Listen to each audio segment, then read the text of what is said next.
Hello, I'm Linda Vero, and I'm with the Santa Rosa Symphony League, and today we are once again going to be visiting the workshop of local violin maker Andrew Carruthers. Now, for those of you who might be viewing us for the first time, let me give you a little background as to what Andrew is doing. Andrew is creating a very special instrument, a violin, by sourcing materials which are completely located locally in Sonoma County. As a matter of fact, he's even making his own varnish using resin from our local trees, if you can imagine. Once the violin is complete, Andrew is generously donating the violin to the Santa Rosa Symphony Youth Orchestra so they can play on it and compose for the violin on this beautiful creation. So let's take a look at what Andrew is going to teach us today. Hello, Andrew. How are you today? I'm doing well. Good. And what have you got for us today? I see you have a glass of something down there. Ah, right. We are. This is new territory for me. This is something I haven't done before. So These are sheep's intestine that I've cleaned, and I'm in the process of trying to make. Not the strings, which are traditionally made of sheep's gut, because making strings is actually it's a simple process, but it's very nuanced. So there's a real art skill to it, and I don't have time to learn it. But there's another piece here, which is called the tail gut, which this is plastic, but traditionally it was gut. So I'm going to try and make that, and it's a similar process. So I'll learn something about making what goes into making real gut strings. Okay. So I got these from, I got in touch with a man, Gabe Naredo, who has a business, Diamond G Ranch Slaughtering, and he does slaughtering for private ranches, not for commercial use. But and I got in touch with him, and he put aside some intestines for me that I collected just last week, and I've been working on these since then. Okay. So that's been an interesting new thing for me. And as far as the rest of the violin, I've got the sides finished and the top finished, and as you can see, they're joined together. Mm-hmm. And the back is semi-finished. It's finished on the outside, and I've been talking to some friends who do marquetry, which is designs made out of different colours of wood inlaid into the surface. And we're talking about doing some kind of an image on the back of the violin. So they have the back at the moment. Well, they have that marquetry is so beautiful, and it's such an art. Uh-huh. It's absolutely gorgeous. So that's going to be a stunning addition to the Redwood violin. I think it will, and it's certainly going to make the violin look unique. Yes. Yeah. And then the other thing I've been doing is carving scroll. Okay. And there that is. And that started with a block of wood like this. So. Now, how do you, when you carve the scroll out of the block of wood, do you make an outline, or do you have how do you know the proportions, or how do you know what? I have a template, which is an outline. Oh, a template. Okay, that would make sense. It's just flat. It's kind of like a sewing pattern. It's just okay. Flat outline. So then I can draw that onto here. All right. And then I'll saw around that. And then once I've got the outline, then I kind of turn it that way and start outlining it in this direction, which is a little more complex. Now, how long would it take to carve something like that? That can't be a quick endeavor. Well, if I'm doing it by myself, it takes about, I don't know, 6 hours or so, 6 or 8 hours. Oh, really? I mean, when I say by myself, if I'm doing that and just doing that, that's how long it takes. If I'm doing that and trying to film myself doing it, it takes about 3 times as long. Oh, yeah. So. Yeah, because I guess filming yourself doing it, sometimes you have to go back and forth to turn the camera on and off, maybe, I don't know, and then that involves and then that involves some additional editing because you have to edit all and that out of there. And then I have a camera set close up and then far away. And, yeah, exactly. And then I discover that it's it's there, and I've been working over here, so there's nothing in the picture.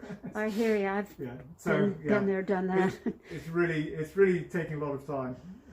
I mean, this whole violin would have been finished and playing by now if I wasn't trying to record it as well. Yeah. Well, we're glad you're recording it. It's very interesting. I've been following you on YouTube. In fact, I did see when you went to the farm, and I saw, the slaughter house. I guess that's what you called it, where he's just a van. He's not exactly he goes to the fields, and he goes out to the ranch and does all the work there. Oh, that's right. Yeah, he doesn't own the ranch. He has a van, and that's where he. Right. Yeah, that's right. I forgot that part, but that was, very interesting. So anyway, all right. So let's see. We have that, and so what's the next thing here that you'd like to show us? That's what I've been working on. Okay. The next thing I'm going to start doing, I'm going to be working on these this week, and I hope to get those twisted and start them drying, and we'll see how far I get with that. The next thing I'm going to do while I'm waiting for this to get done, I'm going to start making these and the fingerboard. Okay. And have those ready. And I have to go and find somebody who can do some fine metal work to make this metal part, and there's another metal part here. And I haven't managed to find a machinist who can do that yet. Could we just circle back around to the intestines again, the sheep? Could you explain to our viewers, and actually to me, I'm very interested, explain just how. It's hard for me to wrap my head around the fact that you take those and you turn them into the strings. Could you explain a little bit more in detail what you're going to do next? They're soaking in some water, I guess, so they won't dry out. Right. What do you do before you attach them to the instrument? You can see that it's still a tube. It's still an intestine. Tube. Okay. And it's actually a curved tube. And on the inside, it turns out that it's thicker on the inside of the curve than on the outside. So I'm going to use, I've just made, where is it?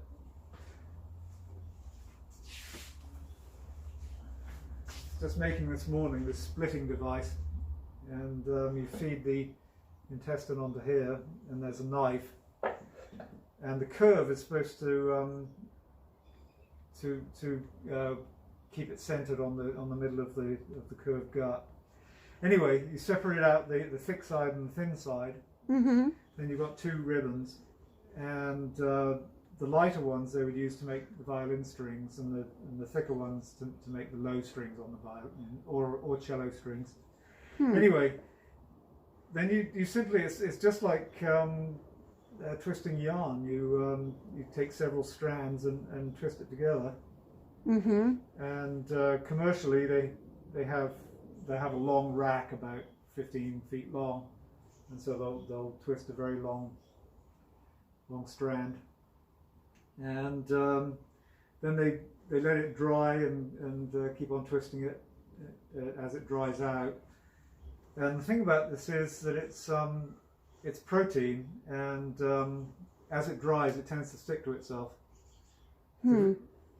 So if I was just to leave this on the table, it'd come back and it would be stuck there when it dried. So it'll tend to stick to itself. So it just becomes a solid mass of gut, basically. Yeah. And that's about all there is to it. They polish the outside.